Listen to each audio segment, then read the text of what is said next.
मध्ये मी कैलास सोनवणे आपले हार्दिक स्वागत करतो। सुरुवातीला पाहूया 24 तासातील ताज्या घडामोडी। मनपाच्या जप्ती पथकाने स्वामीनारायण सोसायटीत एक घर केले सील। नियोजन सभागृहात लीडकॉम आपल्या दारी कार्यशाळा संपन्न। मौलवीगंज येथे गजबजलेल्या भागात घरफोडी। आगामी लोकसभेची निवडणूक ईव्हीएम मशीनऐवजी बॅलेट पेपरवर घेण्याची मागणी। टोल नाक्यांच्या कर्मचाऱ्यांतर्फे अवैध वाहतूक होत असल्यामुळे 36 फासापासून 20 गुल। एव्हरशाईन इंग्लिश मीडियम स्कूलचा वार्षिक स्नेहसंमेलनाचा कार्यक्रम संपन्न। आणि सायने येथे नील्याबाई व पिल्याबाई यात्रोत्सवानिमित्त विविध कार्यक्रम संपन्न।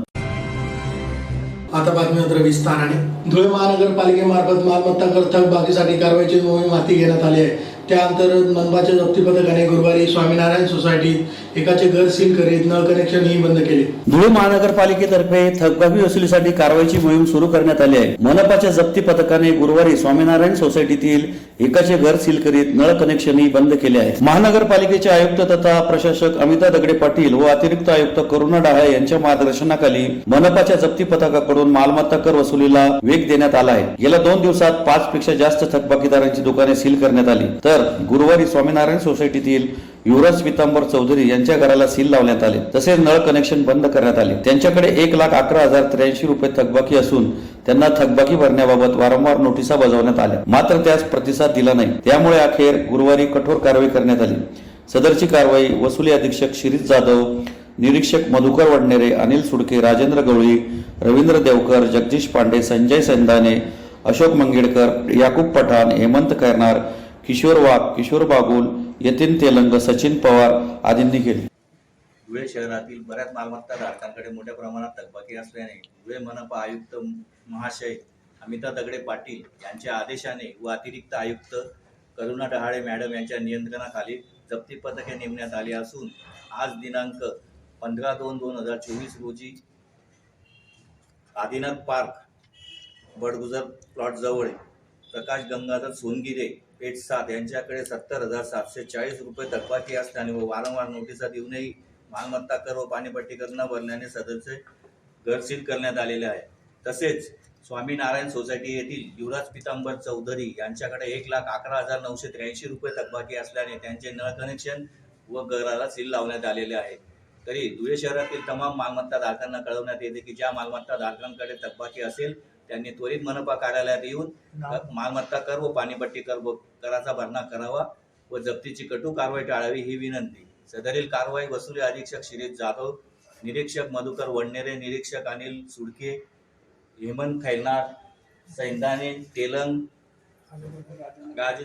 सचिन पवार, राजेंद्र गवळी आदींनी ही कारवाई केलेली आहे। संत रोहिदास चर्मोद्योग व चर्मकार विकास महामंडळ सुवर्ण महोत्सवी वर्षानिमित्त लीडकॉम आपल्या दारी कार्यशाळेचे गुरुवारी जिल्हाधिकारी कार्यालयातील नियोजन सभागृह येथे आयोजन करण्यात आले होते। सामाजिक न्याय व विशेष सहाय्य विभागाअंतर्गत रोहिदास चर्मोद्योग व चर्मकार विकास महामंडळ सुवर्ण महोत्सवी वर्षानिमित्त लीडकॉम आपल्या दारी या कार्यशाळेचे जिल्हाधिकारी कार्यालयातील नियोजन सभागृह येथे गुरुवारी आयोजन करण्यात आले होते। प्रमुख अतिथींच्या हस्ते महापुरुषांच्या प्रतिमेचे पूजन करून दीप प्रज्वलन करीत कार्यक्रमास सुरुवात करण्यात आली। कार्यक्रमाचे प्रास्ताविक विशाल महाले यांनी केले। जिल्हाधिकारी अभिनव गोयल यांनी मार्गदर्शन करीत माहिती दिली। यावेळी जिल्हाधिकारी अभिनव गोयल यांच्या हस्ते कर्ज योजनेतील लाभार्थ्यांना धनादेशाचे वाटप करीत कर्ज योजनेचे अर्ज देखील वाटप करण्यात आले। या प्रसंगी जिल्हाधिकारी अभिनव गोयल, संदीप चौधरी, कल्पेश खैरनार, श्रीमती कराड, युजे देवकर, विशाल महाले, योगेश वानखेडकर, प्रशांत थोरात आदी उपस्थित होते। महामंडळ मर्यादित यांची सुवर्ण महोत्सवी वर्ष निमित्त आणि लीडकॉम आपल्या दारी या कार्यक्रमानिमित्त उपस्थित मंचावर सर्व मान्यवर, समोर बसलेले सर्व विशेष करून या कार्यशाळेसाठी आलेले सर्व लाभार्थी मान्यवर, आपल्याला माहित आहे की भारताचे स्वतंत्रतेला आपण आता 75वा वर्ष साजरा करतोय आणि 2047 जेव्हा आपण 100 वर्ष साजरा करणार आहोत तेव्हा आपला भारत देश एक विकसित देश होणार अशी आपण संकल्पना करतोय आणि संकल्प घेतोय। त्यानिमित्ताने आपल्या धुळे जिल्ह्याला जर पुढे घेऊन जायचे, विकसित करायचे, त्यानिमित्ताने आपल्याला उद्योग आणि उद्योजक जास्त पद्धतीने निर्माण करायचे आणि उद्योजक निर्माण करताना प्रत्येक क्षेत्रामध्ये प्रत्येक समाजाचे प्रत्येक घटकामध्ये उद्योजक तयार झाले पाहिजे. युवक जे आहे त्यांच्यामध्ये उद्योग टाकण्याची एक भावना जी आहे ते निर्माण करायला पाहिजे. म्हणून विविध क्षेत्रांतर्गत कार्यशाळा, वर्कशॉप्स, लाभ देण्याचे काम सुरू आहे. त्यानिमित्तानेच आज त्या दृष्टीने अशी कार्यशाळा विभागामार्फत, सामाजिक न्याय विभागामार्फत आणि महामंडळामार्फत ठेवण्यात आलेली आहे. या कार्यशाळेमध्ये नक्कीच सर्व मान्यवर आपल्या सर्वांचे मार्गदर्शन करणारच आहोत. पण जिल्हाधिकारी म्हणून माझी एक अपेक्षा अशी राहील की इथे जेवढे बसलेले तुम्ही लोक आहात, जसं की प्रास्ताविकमध्ये सांगितलं, तुम्ही प्रतिनिधित्व करत आहात. आपल्या धुळे जिल्ह्यात भरपूर असे लोक आहेत जे म्हणजे उद्योग करू शकतात, विविध क्षेत्रामध्ये उद्योग करू शकतात, पण त्यांना माहिती राहत नाही किंवा करायचे असेल तर काय करायचे, कसे करायचे, इनोव्हेशन करायचे तर कसे करायचे, पैसे कुठून भेटणार, बीज भांडवल कुठून भेटणार, त्याची माहिती राहत नाही. म्हणून या सर्व गोष्टीची माहिती आज तुम्ही या कार्यशाळेमार्फत घ्या आणि गावागावी पर्यंत पोहोचवण्याचा प्रयत्न करा. तुमच्यापैकी कोणीतरी एक चांगला उद्योजक या ठिकाणी निर्माण होणार अशी माझी अपेक्षा आहे. याच्यामध्ये lead bank, central bank of India आपल्यासोबत आहेत, त्यांचे प्रतिनिधी इथे उपस्थित आहेत. त्याचबरोबर इतर बँक्सही आहेत. बँक्सलाही आम्ही सूचना दिलेली आहे की जेवढे योजनांच्या माध्यमातून, म्हणजे महामंडळाची योजना असो, CMEGP, PMEGP 2 प्रकारची योजना आहे. म्हणजे chief minister employment guarantee programme आणि prime minister employment guarantee programme, या दोन्ही CMEGP, PMEGP अंतर्गत आपल्याला स्वस्त दराने सबसिडाइज्ड पद्धतीने आपल्याला कर्ज भेटते उद्योग सुरू करण्यासाठी 25 लाखापर्यंत. तर असे आपण काही चांगले प्रपोजल्स करावं, बँकाला ही अप्रोच व्हावा, बँक जे आहेत महामंडळाने अप्रोच व्हावा अशी माझी सर्वांना विनंती राहील. मात्र एक गोष्टी लक्षात ठेवायचे, उद्योग सुरू करताना रिस्क नेहमीच असते, ज्याला आपण म्हणतो रिस्क फॅक्टर. म्हणजे उद्योग चालू शकते, असं येऊ शकते की उद्योग आपला चालणार नाही, है ना. प्रत्येक उद्योग सक्सेसफुल होणार असाही नाही. आणि याचा अर्थ हे नाही की आपण प्रयत्न करणार नाही. प्रत्येकाने प्रयत्न करावे, उद्योग उभा करण्याची ऊर्जा निर्माण करावी. तुम्ही जर एक उद्योग निर्माण करत असेल तर तुम्ही स्वतःला पायावर उभा करत नाही, तुम्ही 5 लोकांना, 10 लोकांना, प्रत्येक समाजामध्ये प्रत्येक घटकाला तुम्ही नोकरी उपलब्ध करून देणार. आणि त्यानिमित्त धुळे शहरातील अत्यंत गजबजलेल्या मुस्लिम बहुभाग मौलवीगंज अन्सारनगर येथील घर अज्ञात चोरट्यांनी फोडून 20,000ची रोकड व सोन्याचे दागिने असा 50,000चा मुद्देमाल लंपास केल्याची घटना गुरुवारी सकाळी उघडकीस आली. धुळे शहरातील मौलवीगंज अन्सारनगर परिसरातील एका बंद घराच्या दरवाजाचे कडीकोंडा तोडून अज्ञात चोरट्यांनी 20,000ची रोकड तसेच सोन्याचे दागिने असा एकूण 50,000चा एवढ लंपास केल्याची घटना गुरुवारी सकाळी उघडकीस आली. यामुळे खळबळ उडाली आहे. याबाबत अधिक माहिती अशी की शहरातील अत्यंत गजबजलेल्या मुस्लिम बहुल भाग मौलवीगंज अन्सारनगर परिसरात सय्यद फहीम सय्यद हबीब यांचे घर आहे. बुधवारी मध्यरात्री अज्ञात चोरट्यांनी त्यांच्या घराच्या दरवाजाचे कडीकोंडा तोडून घरातील 20,000ची रोकड, सोन्याची अंगठी, कानातील रिंग असा सुमारे 50,000चा ऐवज चोरून नेला. सदर घटना गुरुवारी सकाळी उघडकीस आल्याने खळबळ उडाली आहे. याबाबत आझादनगर पोलीस ठाण्यात नोंद झाली असून अधिक तपास पोलीस हेड कॉन्स्टेबल कोकणी करीत आहेत. आगामी लोकसभेच्या सार्वत्रिक निवडणुका ईव्हीएम मशीनऐवजी बॅलेट पेपरवर घ्याव्यात अशी मागणी ईव्हीएम हटवा, लोकशाही आणि संविधान वाचवा कृती समिती धुळेतर्फे जिल्हाधिकाऱ्यांना निवेदनाद्वारे करण्यात आले. भारतीय नागरिकांच्या मनात संशय निर्माण करणाऱ्या ईव्हीएम यंत्राऐवजी 2024च्या लोकसभेच्या सार्वत्रिक निवडणुका बॅलेट पेपरवर घ्याव्यात या मागणीसाठी ईव्हीएम बचाव, लोकशाही आणि संविधान वाचवा कृती समिती धुळेतर्फे जिल्हाधिकारी कार्यालयासमोर निदर्शने करून निवेदन देण्यात आले आहे. त्यात म्हटले आहे की ईव्हीएम मशीनमध्ये सेटिंग करून निवडणूक जिंकता येऊ शकते अशी प्रत्येकाची धारणा झाली आहे. त्यामुळे निवडणुका पारदर्शी होऊ शकत नाहीत. जगात 80% देश बॅलेट पेपरवर निवडणुका घेतात, त्यांचाही ईव्हीएम मशीनवर विश्वास नाही. यासह विविध कारणांमुळे लोकसभेच्या 2024च्या सार्वत्रिक निवडणुका बॅलेट पेपरवर घेण्याची मागणी करण्यात आली आहे. यावेळी हरिश्चंद्र लोंढे, बाबा आतेकर, सुभाष जाधव, मनोहर मोहिते, हेमंत मदाने, वसंतराव पाटील, पोपटराव चौधरी आदी उपस्थित होते. सध्या देशात नामधारी लोकशाही, नामधारी संविधानावर देश चाललेला आहे. जनतेच्या इच्छेनुसार सरकार बसवलं जात नाही. ईव्हीएमच्या माध्यमातून देशातली पूर्ण जनता ईव्हीएम नको, बॅलेट पेपरवर निवडणुका घ्याव्यात म्हणून 2024च्या निवडणुकासाठी दिल्लीला सुप्रीम कोर्टाच्या वकिलांचं आंदोलन चालू आहे. बामसेफने लाखो लोकांचं आंदोलन केलंय, मीडिया दाखवायला तयार नाही, शासन दखल घ्यायला तयार नाही. EVM हे मशीन असं आहे की माणसाने बनवलेलं आहे, त्याला जी कमांड ऑर्डर दिली जाईल त्या पद्धतीने काम करतं. त्याशिवाय त्याला क्रॉस व्हेरीफाय करण्याची काही पद्धत नाही. ते मशीन काउंटिंग झाल्यानंतर डिलीट केलं जातं, मेमरी डिलीट केली जाते, म्हणजे तुम्ही कुणाला मतदान केलं हे समजून येत नाही. त्यामुळे जनतेच्या मनामध्ये हा 100% संभ्रम नव्हे, खात्री झालेली आहे की EVM सेटिंग करून निवडणुका जिंकल्या जातात आणि त्यामुळे लोकांना जो हवा असा उमेदवार तो निवडून येत नाही. आणि सरकारलाच संपूर्ण 28 पक्ष मागणी करतायत की आम्हाला EVM नको, बॅलेट पेपरवर निवडणुका पाहिजेत. जनता मागणी करते की बॅलेट पेपरवर निवडणुका पाहिजेत. देशातील 204 देशपैकी फक्त 4 देश असे आहेत की EVMचा पुरस्कार करतात नाही. त्याच्यात सगळ्यात जास्त प्रिय हे भाजपचे आणि भारतीय सत्ताधारींना आहे. अमेरिका, जर्मन, जपान यांनी जे मशीन बनवले त्या लोकांनी, त्यांच्या शास्त्रज्ञांनी जाहीररित्या कबूल केलं की EVM सेटिंग केलं जाऊ शकतं. लोकसभेमध्ये, विधानसभेमध्ये तंत्रज्ञांनी सेटिंग झालेल्याचा डेमो दाखवला, परंतु निवडणूक आयोग जे केंद्र सरकारने बसवलेलं हे आयोग हे मान्य करायला तयार नाही. त्यामुळे आमची कृती समिती जी आहे ना, आपला बॅलेट पेपर EVM हटाव, देश बचाव, संविधान बचाव कृती समितीची आमची अशी मागणी राष्ट्रपती, महामहिम तसेच सरन्यायाधीश व निवडणूक आयोग यांना आम्ही मागणी केलेली आहे की येणाऱ्या 2024च्या निवडणुका ह्या EVM ऐवजी बॅलेट पेपरवर घेण्यात याव्या. म्हणून आम्ही धुळे जिल्ह्याचे समविचारी सर्व राजकीय, सामाजिक, पत्रकार संघातील सर्व लोकांचं मागणी आणि आम्ही लेखी निवेदन देण्यासाठी आलेलो आहोत. दुसरं निवेदन आम्ही 9 तारखेला पुण्याला जे लोकशाहीवादी, समाजवादी, आंबेडकरवादी, पुरोगामी विचाराचे आपला ॲडव्होकेट अमित सरोदे, असीम सरोदे, निखिल वागडे आणि विश्वंभर चौधरी हे एक सामाजिक प्रबोधनाचा कार्यक्रम घेण्यात जात असताना तथाकथित सनातनवादी आणि जातीवादी लोकांनी, जे राजकीय पुरस्कृत आहेत, त्यांनी त्यांच्यावर जीव घेणा हल्ला केला तरी त्या आरोपींवर आतापर्यंत कोणतीही कारवाई केली नाही. किरकोळ कारणाने सुद्धा इतर लोकांवर UAPA हा कायदा लावला जातो, त्यांना 2-2, 3-3 वर्ष आतमध्ये टाकलं जातं. परंतु हे एवढा मोठा गंभीर हल्ला होऊन सुद्धा त्यांच्यावर कोणतीही कारवाई झालेली नाही.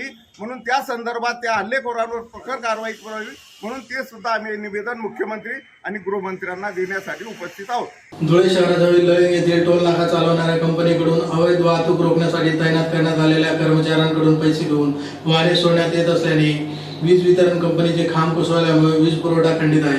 म्हणून यास आळा घालावा अशी मागणी सरपंच व ग्रामस्थांतर्फे ISTPLच्या सेवना निवेदनाद्वारे करण्यात आली आहे. शिंदखेडा शहरातील एव्हरशाईन इंग्लिश मीडियम स्कूलचा वार्षिक स्नेहसंमेलनाचा कार्यक्रम शहरातील काकाजी मंगल कार्यालय येथे संपन्न झाला. यावेळी चिमुकल्यांनी आपल्या विविध नृत्यातून कलाविष्कार सादर करून प्रेक्षकांची मने जिंकली. काँग्रेसचे जिल्हाध्यक्ष श्यामकांत सनेर व प्रमुख अतिथींच्या हस्ते पूजन करून कार्यक्रमास सुरुवात करण्यात आली. प्रास्ताविक मुख्याध्यापिका रीना वर्गीस यांनी केले.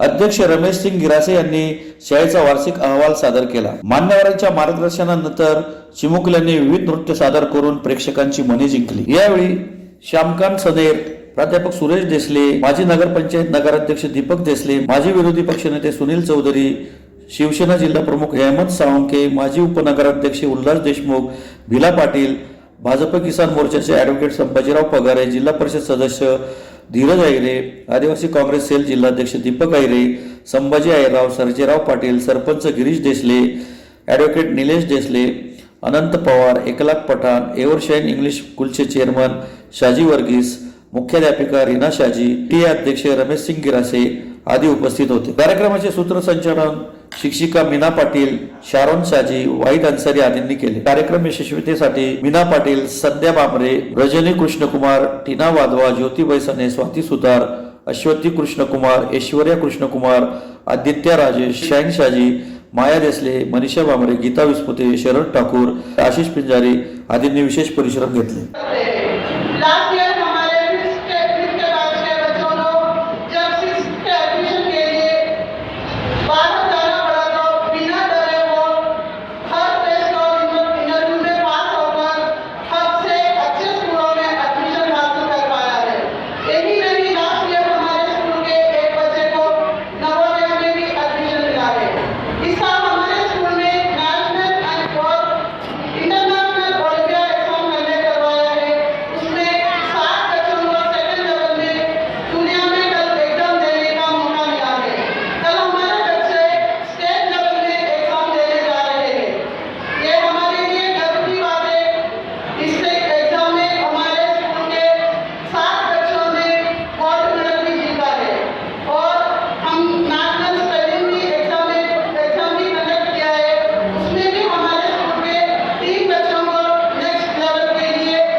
शिंदखेडा शहरातील एव्हरशाईन इंग्लिश मीडियम स्कूलचा वार्षिक स्नेह संमेलनाचा कार्यक्रम शहरातील काकाजी मंगल कार्यालय येथे बुधवारी उत्साहात संपन्न झाला. धुळे तालुक्यातील लळिंग टोलनाका चालवणाऱ्या कंपनीतर्फे अवैध वाहतूक रोखण्यासाठी नेमण्यात आलेल्या कर्मचाऱ्यांतर्फेच पैसे घेऊन अवैध वाहतूक केली जात असल्यामुळे बुधवारी अवैधरित्या जाणाऱ्या ट्रकने वीज वितरण कंपनीच्या खांबाला धडक देऊन नुकसान केल्यामुळे लळिंग व दिवाणमळा परिसरातील कृषी पंप व हॉटेलचा वीज पुरवठा 36 तासांपासून गुल झालाय.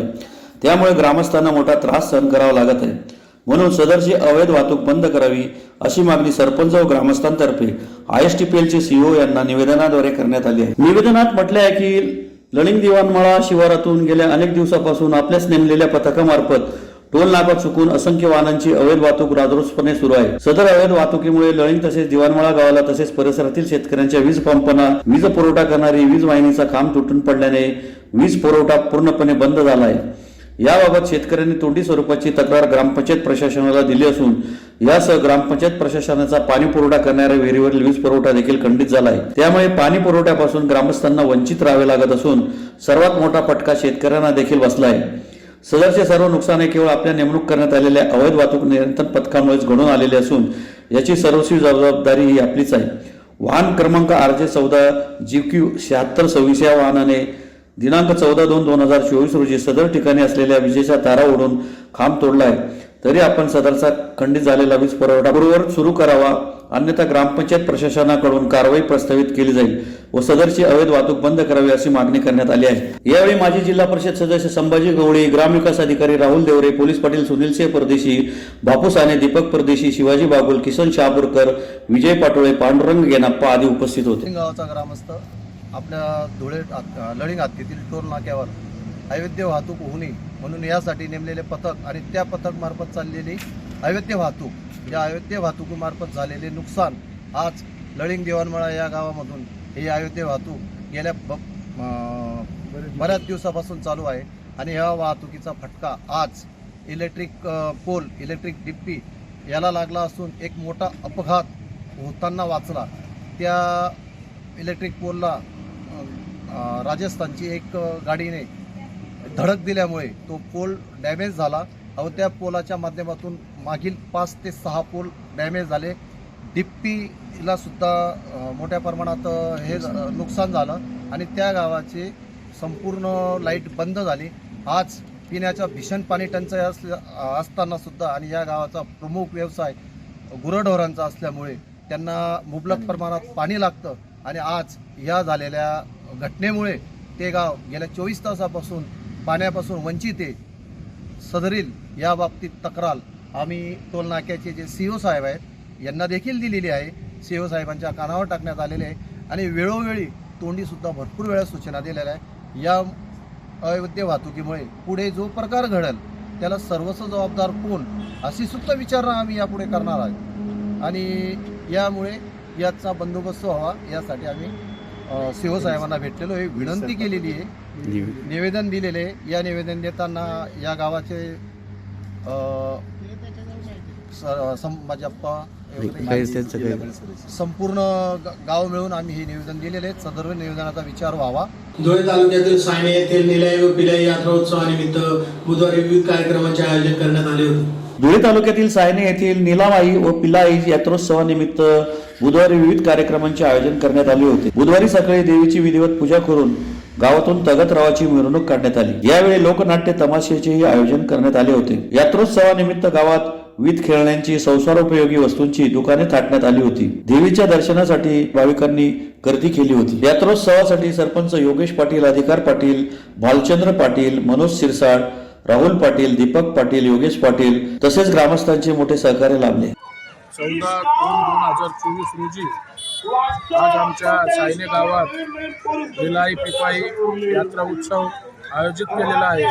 सालाबादाप्रमाणे दरवर्षी आपल्या सायने गावाचे सर्वात ग्रामदैवत भिलाई पिपाईची यात्रा मोठ्या उत्साहात पार पडत असते आणि त्यानिमित्त गावामध्ये तमाशा मंडळाचं देखील आयोजन केलेलं असतं. तसेच विविध प्रकारची खेळणी, विविध प्रकारची झुले लहान बालकांसाठी सर्व आनंददायी उत्साहात एकदम शांततेच्या वातावरणात दरवर्षी आमची यात्रा अत्यंत चांगल्या पद्धतीने पार पडत असते आणि यावर्षी देखील यात्रेमध्ये सर्व बाहेर गावाला गेलेले गावातील सर्व तरुण, सर्व नातेवाईक मंडळी आलेली असते. अत्यंत चांगल्या पद्धतीने यात्रा आज देखील पार पडली आणि भिलाई पिपाई यात्रा उत्सवानिमित्त सर्व तालुक्यातून आणि गावातून आलेल्या सर्व भाविक भक्तांना सायने ग्रामपंचायतीच्या वतीने व तमाम सायने ग्रामस्थांच्या वतीने सर्वांचं मनपूर्वक अभिनंदन करतो, शुभेच्छा देतो. निमित्त सर्व लोकांना मनापासून शुभेच्छा देतो. तसेच आमचे सर्वांचे नेते, खानदेशाचे विशाल खानदेशाचे नेते आदरणीय आमचे दाजीसाहेब देवदासजी पाटील यांची काही दिवसापासून प्रकृती ठीक नव्हती, परंतु कालपासून त्यांना थोडं बरं वाटायला लागलेलं आहे. भिलाई आणि पिपाई चरणी अशी प्रार्थना करतो की आमच्या सर्वांचे लाडके नेते दाजीसाहेबांना लवकर निरोगी, त्यांना दीर्घायुष्य लाभो अशी प्रभूचरणी प्रार्थना करतो. पुन्हा एक नजर ठळक घडामोडींवर. मनपाच्या जप्ती पथकाने स्वामीनारायण सोसायटीत एक घर केले सील. नियोजन सभागृहात लिडकॉम आपल्या दारी कार्यशाळा संपन्न. मौलवीगंज येथे गजबजलेल्या भागात घरफोडी. आगामी लोकसभेची निवडणूक ईव्हीएम मशीनऐवजी बॅलेट पेपरवर घेण्याची मागणी. टोल नाक्यांच्या कर्मचाऱ्यांतर्फे अवैध वाहतूक होत असल्यामुळे 36 फासापासून 20 गुण. एव्हर शाईन इंग्लिश मीडियम स्कूलचा वार्षिक स्नेहसंमेलनाचा कार्यक्रम संपन्न. आणि सायने येथे निल्याबाई व पिल्याबाई यात्रोत्सवानिमित्त विविध कार्यक्रम संपन्न. याचबरोबर श्रीराम टाइम न्यूजच्या बातमीपत्र संपले. दिवसभरातील ताज्या घडामोडींसाठी पाहत राहा श्रीराम टाइम न्यूज. भेटूया पुढील प्रसारणात. तोपर्यंत नमस्कार.